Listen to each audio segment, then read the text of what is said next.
Hello everyone, this is FoxyPapaSmurf, or FPS Gamer for short, and I overclocked my CPU.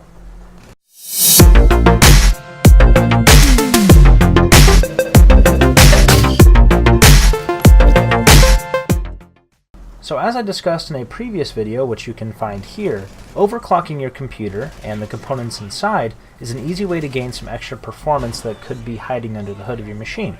I've already overclocked my graphics card, but I figured it was time to overclock my CPU, and for reference, I'm using an Intel i7-5820K, and this is not the best price to performance processor for gaming, but it is a very viable option if you're going to be doing a lot of video editing, which I do a significant amount of. So by default, this processor is rated at 3.3 GHz base clock and 3.6 GHz boost clock.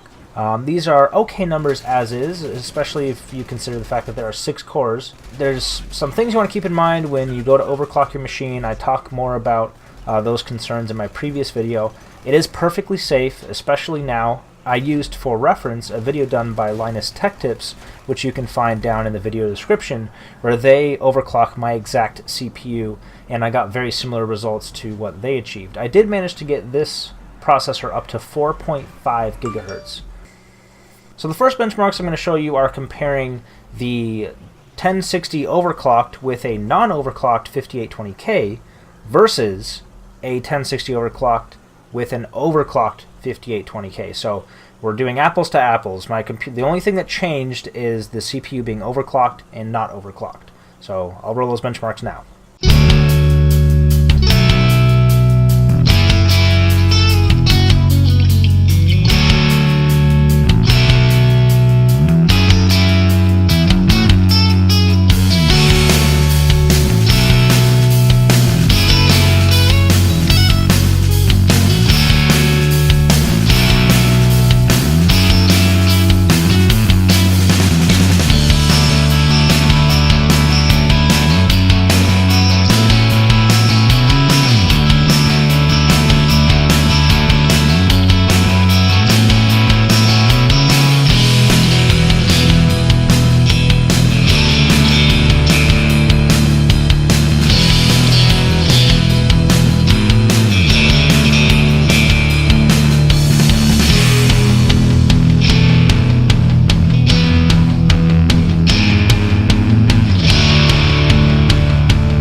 The games that saw the most improvement, unsurprisingly, were StarCraft 2 and GTA 5. And I say this is unsurprising because these are both CPU-bound games. StarCraft 2 saw a 13% improvement, and GTA 5 saw a 10% improvement, so really cool to see.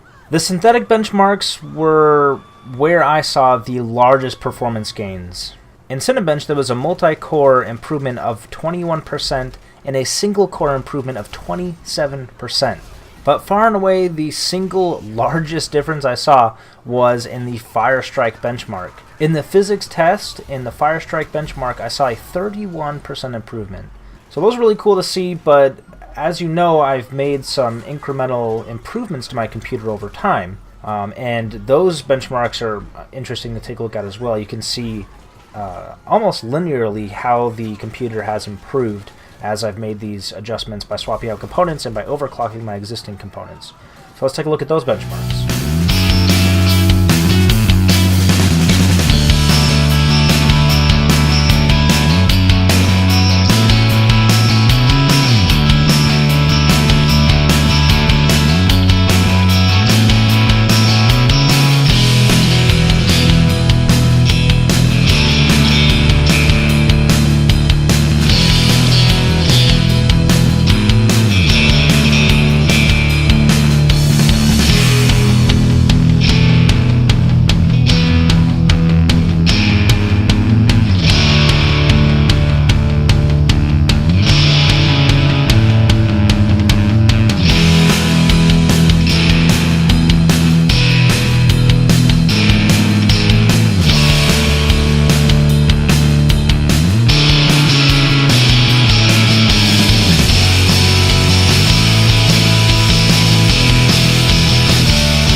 Well, thanks so much for watching, guys. It takes a fair amount of time and effort to compile all this information and run these benchmarks. If you appreciate that, go ahead and like this video, leave a comment down below, share it. If you have any suggestions or criticisms, please, I'm all ears. Leave it down in the comment section below. Don't forget to subscribe so you can see more content like this video, and I'll catch you in the next one.